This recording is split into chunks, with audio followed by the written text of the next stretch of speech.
Hi! Ito ang part 2 para malaman kung ang isang taong may anxiety disorder ay namamanage na, gumagaling o gumaling na sa kanyang anxiety disorder. At sa kapanonood nitong mga series na ito, plano ko kasi mga part 1, part 2, part 3, hanggat hindi ko nauubos yung mga information na kailangan ninyong malaman, gagawa ako ng maraming parts. No? At while you are watching this video, magkakaroon tayo ng mga side stories para mas naiintindihan ninyo kung ano ang anxiety disorder, or probably pwede rin tayong medyo lumiko sa depression, no, and other mental conditions. So kaya excited ako sa paggawa ng series ng video na ito. Okay? So first is my name is Jeremy. I'm not a doctor. I'm not a health professional. I talk about anxiety disorder based on my psychology background and my cognitive behavior therapy certificate from CBT Australia. Claro. And also, kailangan po diagnose tayo ng doktor. Okay? Huwag gamitin ang aking video for self-diagnosis. Okay? Ako po ay nag-share lang ng information based on science at yung mga bagong kaalaman tungkol sa anxiety, depression, and other mental conditions. Okay? So, I hope makatulong itong video na ito. And if you like this, sana ma-share ninyo kasi maraming mga Pinoy, no, lalo na yung mga walang pera, no, na nagtitiis, na suffer sa mental conditions. Na in reality, kung magkakaroon kayo ng tamang kaalaman, ay nakakatulong, no, parang first step siya to manage at para gumaling. So number one is really awareness, kaalaman, at dapat tama ang kaalaman. Okay? So kaya dapat credible po yung mga fina-follow ninyo. I would suggest follow ninyo yung mga psychiatrist, yung mga psychologist, yung may mga nag-aral talaga, yung may mga credentials, ika nga. Kasi nakakatakot po kung may isang tao lang na may anxiety siya, okay naman yung nag-share siya sa experience niya. No? Lalo na kung magaling siya talaga, ipaliwanag. Kaso yung iba, may mga sinasabi sila na walang science, walang evidence, walang basihan. No? Like for example, uminom ka ng ganito, kumain ka ng ganito. So yung mga ganon, karamihan sa kanila, hindi siya back up ng science. So sa totoo lang, I'll be honest with you, kahit sa science, kahit yung mga doctors, hindi porket kumakain ka ng gulay ay healthy na kaagad. Of course, gulay ay healthy. Pero laging ang sobra, laging ang kulang, masama. So ano ba yung tama? Kunyari, pasabihin sa inyo, o kumain ka ng malunggay. Ilang malunggay yung kakainin mo para maging epekto siya? No? Like for example, may mga gamot, like say yung ampalaya ngayon, may lumabas na study, no? Dahil pinag-aralan siya na talaga nakatulong siya sa diabetes. Yung lagundi, yung dahon ngayon, gamot na siya. Diba? Dahon lang yan dati. Pero syempre, may tamang mga dosages. So, yun yung kaalaman na kailangan ninyong malaman. Hindi po pwedeng, porket sinabing ganito at natural, may ibang napapahamak pa doon. Meron din, for example, natural, pero yung pinagtubuan ng halaman na yon ay yung paligid madumi. So, not necessarily. So, ang daming information na kailangan pa talaga mag-gather para masabing beneficial o makakatulong yung mga ganung information. Okay? I hope that's clear to everybody, no? At ngayon, kung gusto ninyo akong kausapin, you can message me sa Anxiety Disorder Philippines Facebook, or sa sarili ninyong oras, pwede ninyong panoorin ang mga kumpletong videos ko sa YouTube. Hanapin nyo lang yung pangalan ko, Jeremy Hamili. So I'm here to spread information, no, awareness about mental conditions. Okay? So, ang haba ng intro. Pero, ganun talaga kasi kailangan ko ma-establish muna yon. Sige. Itong mga videos, kailangan talaga may tiyagaan. Masarap to panoorin kapag yung patulog ka na, okay, nag-long drive ka, no? So, importante po na iintindihin din siya talaga. Okay? So, let's start. Okay, kahapon o dun sa part 1, sinabi ko yung importansya ng anxiety sa katawan. Ang ayaw natin yung anxiety disorder. Nagbigay ako ng example doon na yung isang zebra, no, ay hinabol ng leon. Grabe yung nervyos noon. Siyempre, papatayin siya ng leon, kakainin siya ng leon, di ba? So, naiisip ninyo yung simptomas na lumabas, yung bilis ng takbo ng isip ng leon, nung zebra, paninigas ng mga muscles niya kasi kailangan niyang lumaban kung lalaban talaga siya, or pagtaas ng kanyang BP kasi kailangan niyang tumakbo ng mabilis, panlalamig kasi talaga nagulat siya, pagtibok ng puso ng mabilis kasi kailangan niyang tumakbo, no? So lahat 'yun may function sa katawan, no? Response 'yun sa danger. Iba-ibang hayop, iba-ibang responses. Kahit sa atin, meron tayong flight, flight, freeze response. Meron pa iba, faint. No? Pero yung faint, hindi yan masyado. No? Minsanan lang talaga yan. Konti lang yung mga tao nag-faint. As in, konti. No? Kaya huwag kayong matatakot doon. Kasi kadalasan sa tao may anxiety disorder, takot mahimatay. Pero pag tinanong sila, nahimatay ka na ba after 12 years, after 8 years na ganyan nakatagal, tapos paulit-ulit ka dyan natakot, hindi pa po. Yun yung sagot. Kaya nga, so yun yung ebidensya na hindi ka hihimatayin. Lalo na kasi ang anxiety disorder. Nagpapatibok siya ng puso eh. So, ang anxiety disorder, ang response niya, napatibok ng puso, paikutin niya talaga yung oxygen sa buong brain. At yung oxygen na yun, dala ng dugo. Okay? So, usually, ang mga taong hinihimatay ay yung mga taong mababa yung blood pressure. Eh kapag may anxiety ka, mataas nga yung blood pressure mo. So usually, ang mga hinimatay, yung hindi umaabot yung oxygen sa brain. Kaya yung katawan natin nagre-reset doon. No?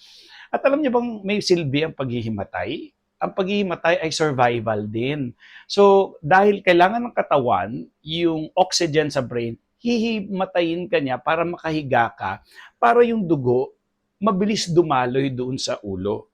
Kaya kailangan ng katawan actually yung pagkakahimatay kung kailangan siyang himatayin. Yun yung rason nun, okay? Kasi kaya nga yung iba hinimatay, tinataas yung paa, kasi para yung dugo umakyat sa brain, no?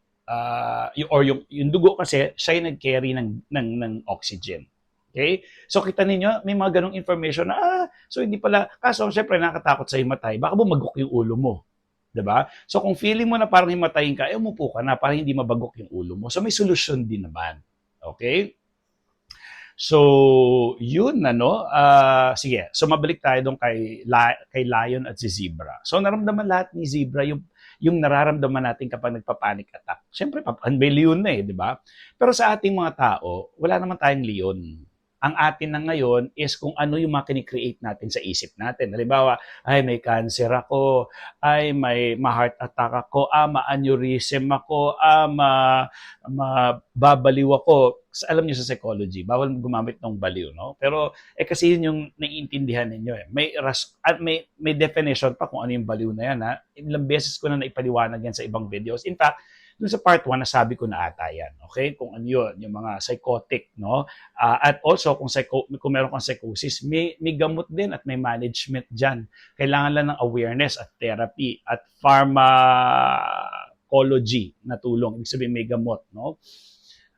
Yun, no? Okay, so, balik ulit tayo. Kita niyo ang daming side story kasi ang dami yung ang lawak kasi ng information na kailangan niyo maintindihan. So okay, so babalik na tayo. So ninervyos na si Zebra, nagtatakbo na siya.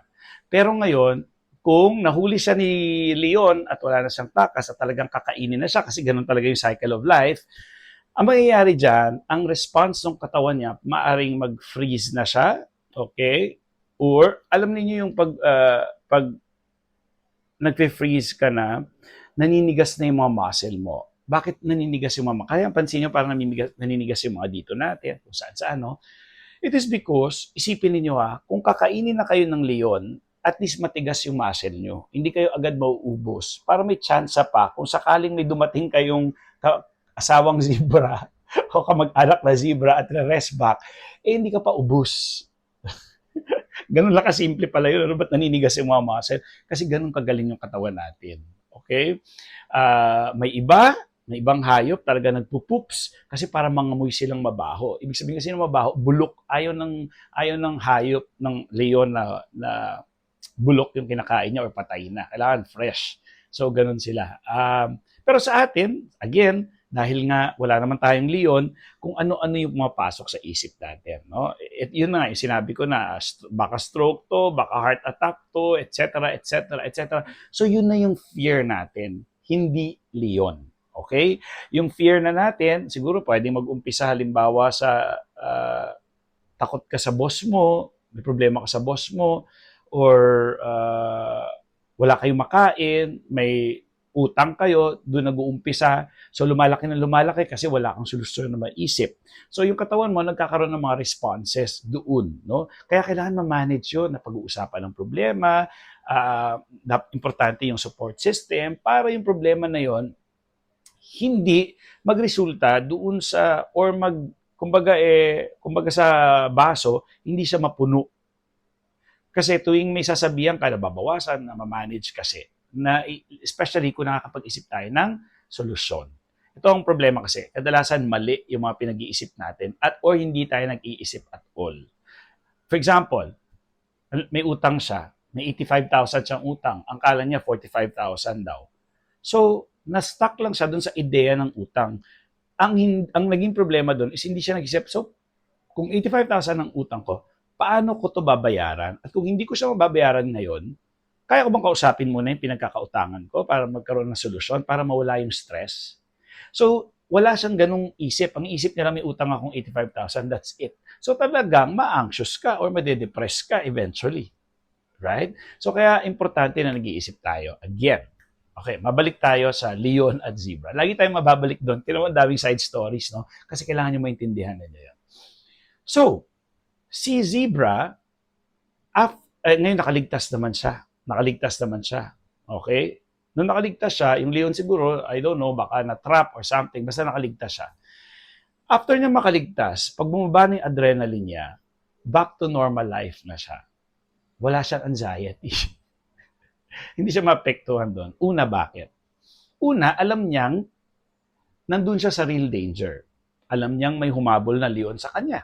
So, alam niya na yung katawan niya, yung responses dun sa nangyari kaninang umaga, ay normal dahil hinabol siya ng leon. Klaro yon ha?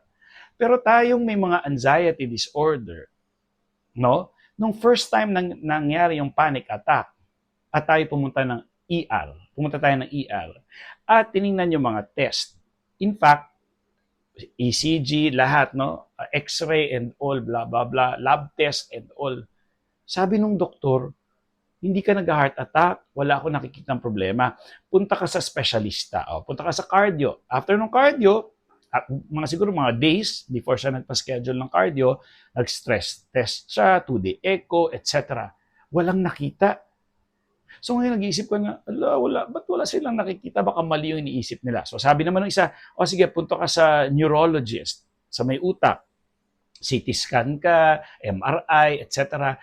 Wala rin nakita. Ngayon ang problema doon, ang difference mo doon sa leon, yung leon may real danger. Yung sayo ngayon, walang real danger. Panic attack lang talaga siya. Ngayon, ang problema mo, dahil wala kang alam, dahil hindi mo maisip, kasi mas madaling isipin na lumabas yung simptomas kasi may leon nga. May fight, flight, freeze ka. Pero ito, bakit ka natakot at ito pa ang problema, hindi makita ng mga doktor ang problema mo. So, ang nasa isip mo ngayon, naku, baka hindi lang makita, baka talaga may sakit ako, kailangan ko pa. So, yung iba, nagpaulit-ulit pa, iba't ibang doktor pa yung pinuntahan. Sabi lahat ng doktor, wala kang sakit, wala kang problema. Ngayon, pinapunta ka sa psychiatrist. Itong si psychiatrist naman, nagbigay lang ng gamot, hindi nagpaliwanag. Okay? So, nagbigay lang ng gamot, hindi nagpaliwanag. Kasi, iintindihin din natin ang mga psychiatrist kasi busy rin talaga. No? Kaya, ang mga mas magagaling magpaliwanag after kayong may diagnose ng mental condition are psychologists. Kung kayo may anxiety, the best ay cognitive behavior therapist ang kunin ninyo. Yun yung may certificate ako. Okay? Yan ay gold standard, evidence-based. Ibig sabihin, proven na very effective. Actually, ito totoong buhay, no? May mga talk times ako. I don't call it therapy kasi hindi ako practicing, no? Minsan may mga tao na ipag-usap sa akin, I'm just there to guide them, to coach them with my knowledge actually. Hindi ko pwedeng sabihin na therapy kasi, yun nga, I'm not practicing. Nagsishare lang ako, pero as a coach, no? Kumausap na rin ako ng mga lawyers, kung pwede kong gawin yon. Siyempre, hindi ko pwede gawin yung ma-diagnosis. Bawal yun. Kaya ako lagi sinasabi at dinideclare ko na talaga na hindi ako health professional. Pero sinasabi ko yung truth. Kung hahanapan niyo ako, andun, meron akong graduate talaga ako ng BS Psychology at Cognitive Behavior Therapy Certificate. Meron ako noon, nag-aral ako sa Australia. Pwede niyo ring hanapin yung certificate ko sa Australia, sa CBT Australia. So, yun yung katibayan. Okay? So, anyways, kaintindi natin yung mga psychiatrist. So, ngayon, ganito lang po. Importante kasi itong information na to eh. Doon sa leon, alam mo at alam ng utak mo, tinanggap ng utak mo na kailangan mong magkakahog dahil sa nervyos kasi life and death yung nangyari doon sa leon na yon. Okay? So, madaling tanggapin na nangyari yon kasi may humabol na leon. Ngayon, sige sabihin natin hindi leon, sa practical, sa totoong buhay, nangyari yung pakiramdam na yon kasi may sunog.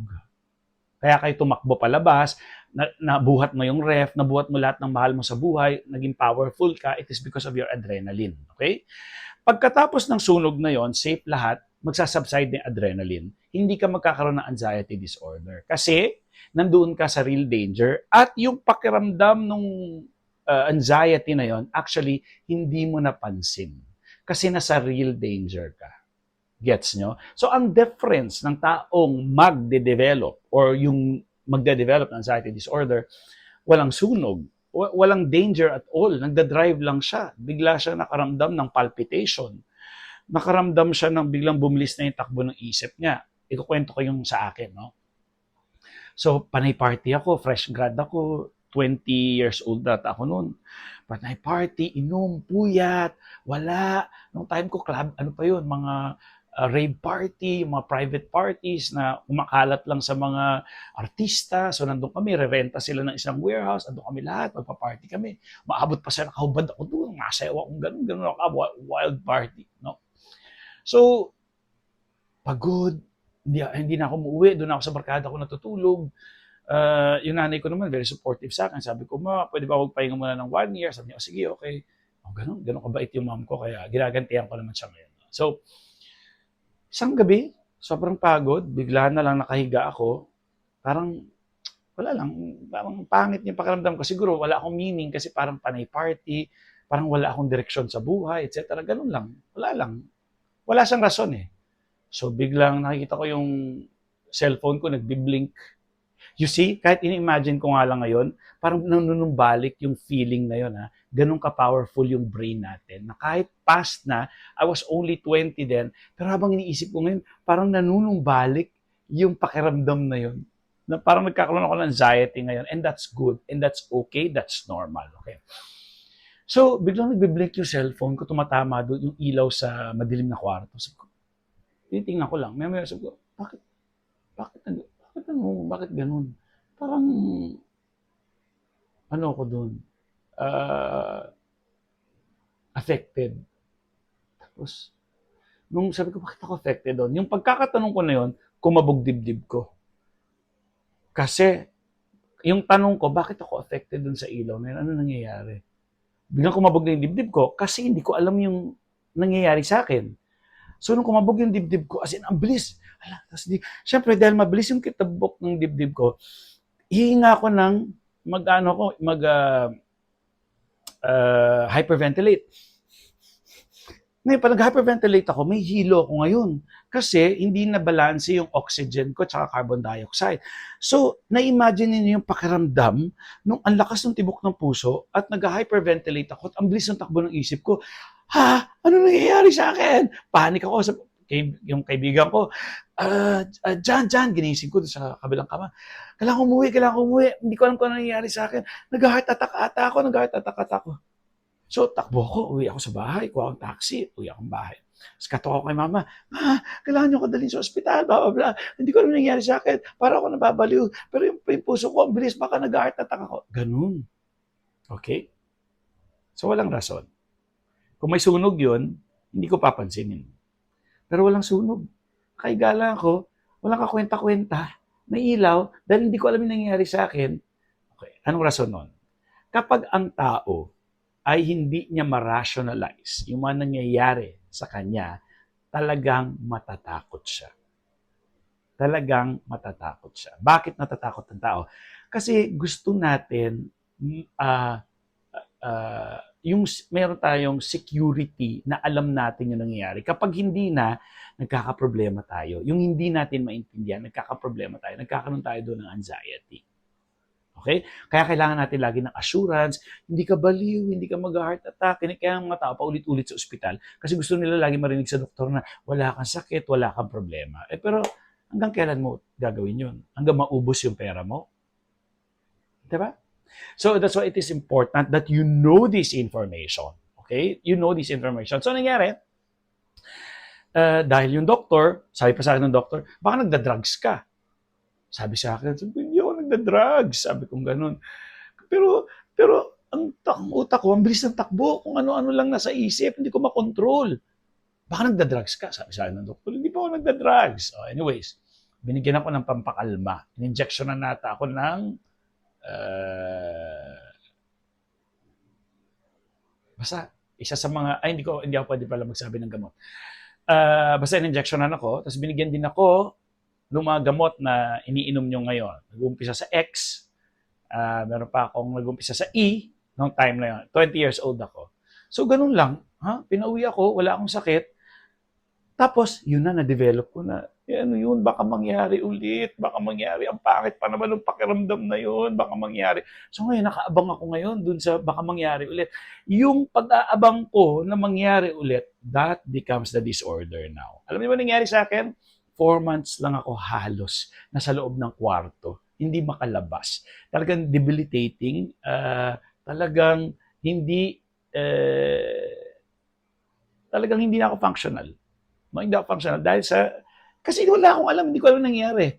Kung may Coach Jeremy na dati, napanood ko at alam ko na, sasabi ko, ganyan lang pala yan. Na nangyayari, at ito guys research, yung mga tao, mangyayari sa buong buhay natin lahat yan, mga 2 beses at least. Yung iba, madali nilang i-brush off because alam na nila. Kaya importante rin ito, kaya mas magandang nasa-spread ninyo. Kasi kung alam nyo na, hindi ka na magpapanik. Ito yung nakita na panic attack 1 daw. Ipapaliwanag sa yung panic attack. Nangyayari yan kapag siguro pwedeng matrigger ng stress. Siguro kasi alam niyo talagang walang rason no? Walang rason It's really your interpretation The reason actually, base lang sa akin, is that not knowing what's happening to you. Talagang magpapanik ka, nangyayari sa akin. Yung ideya na hindi mo alam yung nangyayari sa'yo, talagang magpapanik ka. Kasi bakit ang bilis ng tubok ng puso ko? Baka heart attack to. Yun pa yung masakit. Kasi, ang gusto ng brain natin, i-rationalize yung mga nangyayari. Kung titibok nga naman yung puso, bakit tumibok ng puso to? Dahil hindi ka naman doktor, iisipin mo, dahil puso, heart attack. Yun lang naman may isip mo dun Mag-iisip ka ba na, baka dehydrated na ako, ilang araw na ako nagiinom, wala akong tulog, hindi ako kumakain ng maayos, hindi ako nagtutubig. May isip ko pa ba yun? Hindi na. Automatic si brain magsasabi, heart attack yan, punta ka na sa ER. Kasi si brain, gusto niya siguradong ligtas ka. Gaya, nung follower ko kahapon, ilang beses ko na itong nakausap, hindi naman ilang, mas mga 3.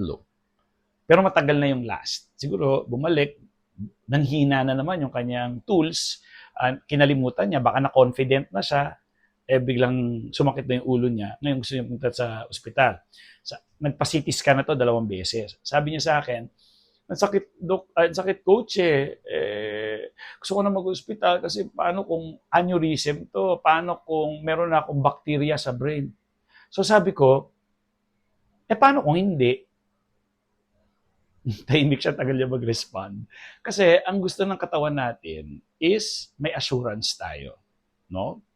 Ngayon, kailangan ayusin na yon na hindi natin kailangan na maging dependent sa assurance. Lalo na kung ikaw naman ay nagpa-CT scan na at sinabihan ka na ng doktor na wala kang sakit. Because in reality, some illnesses, no? O halimbawa, kunyari aneurysm, wala naman makakapagsabi talaga kung may aneurysm ka unless talagang regularly nagpapacheck ka, nakikita yung brain mo. But that's not life. No? Papasok dito yung paniniwala natin sa ako mismo, personal ko sasabihin na, naniniwala ako sa oras-oras. Meron nga ako nakita, nag-plane crash, nakabaliktad pa, may mga buhay. So, ano ibig sabihin nun? Hindi pa nila oras. Pero, meron ding patay. So, ano nangyari dun sa buhay at yung patay? Bakit hindi sila lahat namatay dun? So, ngayon, kung tingin mo ba kung everyday ka na sa ospital, magpapacheck ka kung kailan ka mamatay, mapipigilan mo ang kamatayan mo? Opinion ko lang po ito ha, sarili kong paniniwala ito, itong part na to.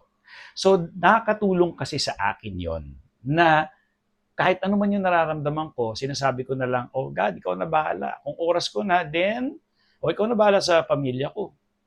Diyos ka naman. Tatay ko nga 8 months lang ako. Baby, namatay. Buhay naman kami lahat. Ayos naman mga buhay namin. Hindi naman porket namatay siya, namatay din kami mga pamilya niya. Buhay kami lahat, masaya kami. Ayos naman mga pamilya namin. May mga apo na nga ako sa mga pamangkin. Kasi kaidaran ko yung mga pamangkin ko eh. Oh, porket namatay, 'di ba? So kita niyo, ang dami kong mga side comments kasi importante ito, no? Alam niyo, natutuwa talaga ako sa series na to. Ang dami niyong malalaman, ang dami niyong natutunan. So yun na nga. So, nag-disorder ako, it is because hindi ko alam kung ano yung nangyari sa akin. Umabot pa ng 4 months. Alam niyo paano ko nakawala? Kasi secrad ako eh. Tapos, pumunta ako ng Ateneo. No? Pumunta ako ng Ateneo, may libro doon. Isa-isang libro about anxiety. Ang ginagawa ko doon, hihiramin ko, library pa that time ha, wala pa mga Google, wala pa. Anong year ba yun? Mga year 2000 ata yun eh. O 2024 na, so mga 24 years ago na yun. Year 2000. So, ang library dati, hiramin mo libro, pero may days lang. Kanyari, maximum days sa'yo niyan, dapat mga 2 araw lang. Kailangan ibalik. Tapos, saka mo na lang kukunin ulit. Para naman, secured yung book, talaga mababalik pa. So, ganun yung nangyayari. So, yun yung pinaka comfort blanket ko. Do you say comfort blanket? No. Basta yun yung comfort ko, no? Yun kasi nagsasabi na you're normal, that's normal, your feelings, blah blah blah, ganyan ganyan, ganyan ganyan. So yun yung nagbibigay sa akin ng assurance and I feel safe. So ang gagawin ko niyan, sole, hiram ulit after. Tapos anxious ako kasi 2 days wala sa akin yung libro. Tapos pina-photocopy ko na and all blah blah blah. Pero hindi pa ganun ka-strong yung book na yon. Weak pa siya hanggang sa nakilala ko na si Dr. Claire Weeks. Yan, siya yung pinakabasehan ngayon ng mga galing na sa mga anxiety disorder. So nabasa ko yung mga books niya, meron akong digital, meron akong book na hindi ko alam kung nasaan na yun. Okay, nasa utak ko na lahat. So, yun na no. So ngayon, yung sunog o yung leon, it's the same idea, you are in a real danger. Ang gusto ko lang sabihin sa inyo is that panic attack is panic attack. Anxiety disorder is fear na baka mangyari ulit yon, nag-aabang ka, ayaw mo yon. So ang key doon is that you have to understand na yung nararamdaman natin ng mga pangit na symptoms is just a natural response to fear. Gaya nung sa leon or sa sunog, after no, namatay ka ba? Nung lumabas yung mga simptomas na yon, na heart attack ka ba, na stroke ka ba, na baliw ka ba, yung sinasabi niya? Hindi. Kasi it's natural, no? Mekanismo lang ng brain kung paano tayo mag-react. Kung halimbawa sa manggang hilaw, maglalaway ka. So natural na maglaway ka. Okay? Yan ay kung talagang gusto mo yung mangga, no? Maglalaway ka. Natural yon. So, pipigilan mo ba yung paglalaway mo? Sasabihin mo ba dun sa anxiety mo na masama yan, ikamamatay mo yan? Yung paglalaway mo ba, magsustroke ka, mag-heart attack ka? Hindi. So, dapat you need to understand na kahit ano pa man yung nararamdaman mo sa katawan, i-attribute natin yon sa anxiety symptoms. Na dapat makulong mo siya sa isang kahon, no? Na ito ay anxiety, ginagawa ng anxiety disorder. May discomfort siya, hindi siya komportable, pero hindi siya delikado. Kasi parang taong sumakay lang ng roller coaster yan, nagwawala, iba hinimatay pa. Tapos pagdating noon, pagkatapos noon, kakain lang sila, magkukwentuhan sila, maghampasan sila, ang saya, no? Natakot ako doon kanina. Tapos matutulog na siya sa gabi. Kakwento niya sa kaklase niya the following day. Ganun lang. So yung lumabas na yun, nung takot niya sa roller coaster, namatay ba siya, na-stroke ba siya, nabaliw ba siya? Hindi. Okay? Thank you. Part 3, abangan nyo. Bye.